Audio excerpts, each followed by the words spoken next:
Hi, my name's Rachel and welcome to How to Connect to Goddess Concordia. Concordia to the ancient Romans was literally the personification of concord. She represented agreements between people and between groups, and she governed harmony in marriage and in politics. She was therefore a goddess of peace and reconciliation. She can support you in any ways where you have disagreements. She can help to bring fair understanding, to bring that reconciliation together anywhere where there has been conflict or opposition. So you can understand each other, have compassion for each other, whether that be between persons, groups, perhaps even countries need prayers of this as well. She can also help you to address and to work through any disharmony that is within yourself. So any places where there is conflict, maybe between your mind or your body, your heart and your body. So again, you can bring understanding to yourself. You can listen deeper and better and find a place of peace, harmony and reconciliation within you. And so here are my top 3 tips for connecting to her. My first tip: where is the best example of harmony that we can find? Well, in nature, of course. It shows us how everything can work harmoniously. And so I invite you to connect to her through flowers. And I have 2 flowers in particular that connect to her themes and her wisdom and her healing. The first of them is rock rose flower. So if you're within yourself or within a group or seeing it in the world or within a place of conflict, a place of disharmony, it can be a fearful place, it can be a stressful place. And rock rose flower essence, or the flower itself, is going to support you in helping to de-stress, to find calm, to find inner peace. When you take it, when you're with it, you're just going to find yourself grounded, and those feelings are going to evaporate. They're going to evaporate because you're going to hold space for them, find understanding for them, and be with them and recognize them with this flower. The second flower you can connect to is Douglas spirea. And Douglas spirea is going to help you dissolve any high and impenetrable walls that you have built around yourself. So this is one that you're really going to use on self. When you're in perhaps in a conflict or you're feeling within yourself, we can build these walls up. And those walls were put up to protect ourselves because we were feeling fear or we were feeling threatened. And so they did support us and help us at a time. But sometimes these walls can stop things getting in and out, and those things include love and compassion and understanding. And so Douglas spirea is going to help you to dissolve those walls, to find understanding, love and compassion again, to allow your heart to feel safe, to be generous with these things, and also to allow yourself to find harmony again within by allowing in love and peace. These 2 flowers, you may want to use the flower essence. I think this is the most powerful way to use them. If you want more advice on them, I am a consultant. I'll pop the links below. You can find out more about flower essences in general. You can also just connect to the flowers. Go find them, sit with them. If you're finding like you've just been in a disagreement or you've seen something on the news that needs your prayer, or you're feeling within yourself this discord, then go and sit with them. If you can't find them, then just find their picture, paint them, draw them, craft them. Use like art, song or poetry to bring them into your space, your sacred space, whether that be an altar, a ritual or a ceremony. My second tip, I actually have some journaling prompts for you to really come into self, to recognize, to understand the ways that you may be feeling disharmony within yourself.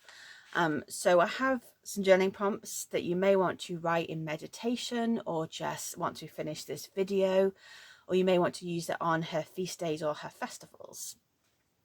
Again, I'll pop the links for them down below.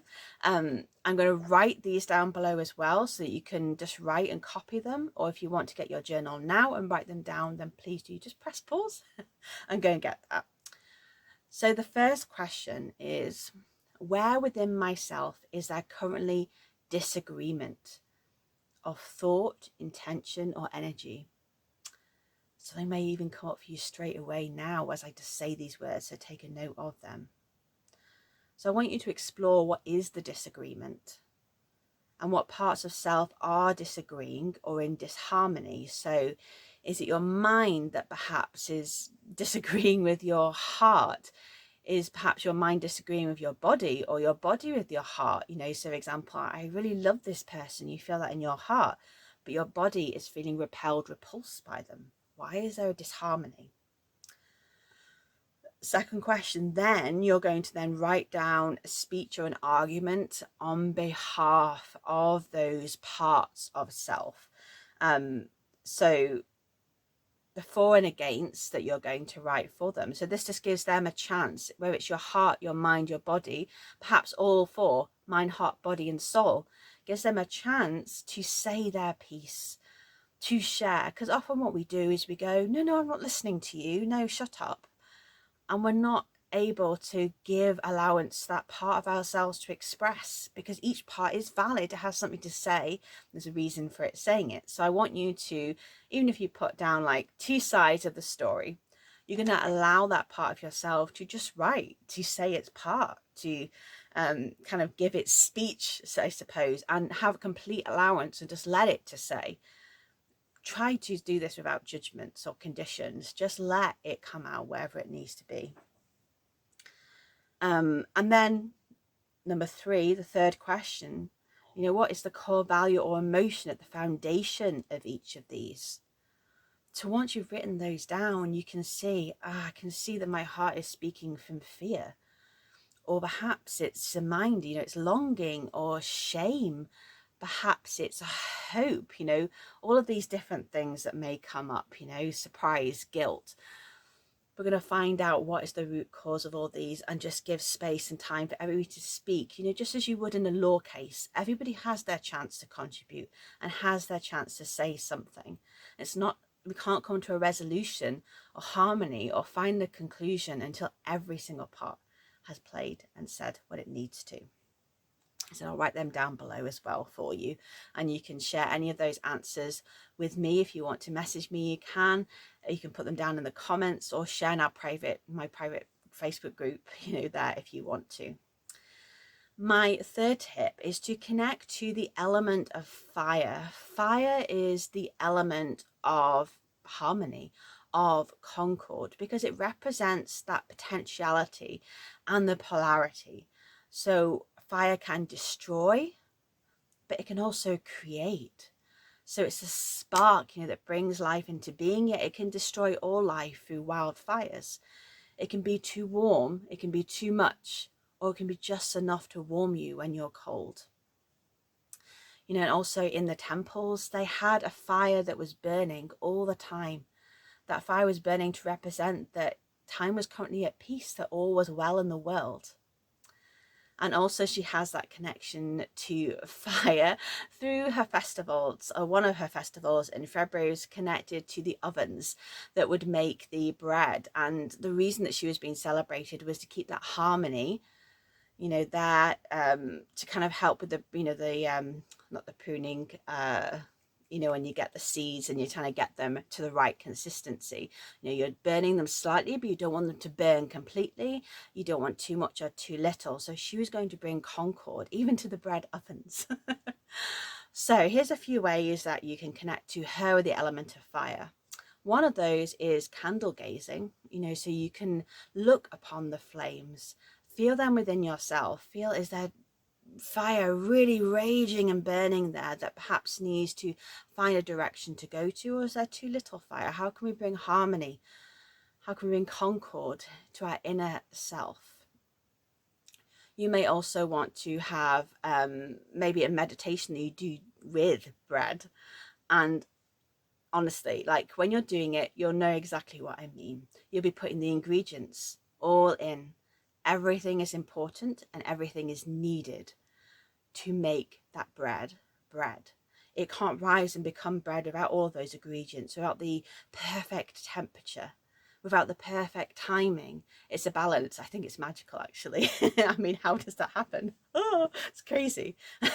So you can use that as a meditation in itself. You may want to also have white and red, represented. So that's the two polarities of fire, too hot, too cold. And that harmony, bringing the two together, is going to kind of remind you of the potentiality. You may want it in what you're wearing, in your decoration, in your altar, sacred space. You can also bring this into that journaling activity by having a candle for each of those parts that is speaking. So for example, if you were talking about a conflict between the mind and the heart, say, oh, I really want this job. It's a logical job to do, yet your heart is like, I really don't want to do that job. It makes sense, but you're not feeling it. Light a candle for the mind. I'm creating sacred space for this part of myself now to speak, and allow that fire to burn and allow the thoughts to come through and write down. Then light a candle for your heart. I'm holding space now for my heart and all it has to share and say. And then have these two candles as part of that ceremony as you're reflecting, as you're holding space for all of the parts of self. So these are my top 3 tips for connecting to Goddess Concordia. I hope they support you in your connection to her and in your connection to self. I am a best-selling author on Roman mythology, gods and goddesses. I have my book, Pantheon of the Romans, is there for you, available, all about the gods and goddesses and how the ancient Romans celebrated their religion, and also how you can connect to the gods and goddesses. I have ceremonies, rituals, invocations in that book for you, and I have more books about individual gods and goddesses from ancient Rome as well. So if they interest you, I'll write the link down below.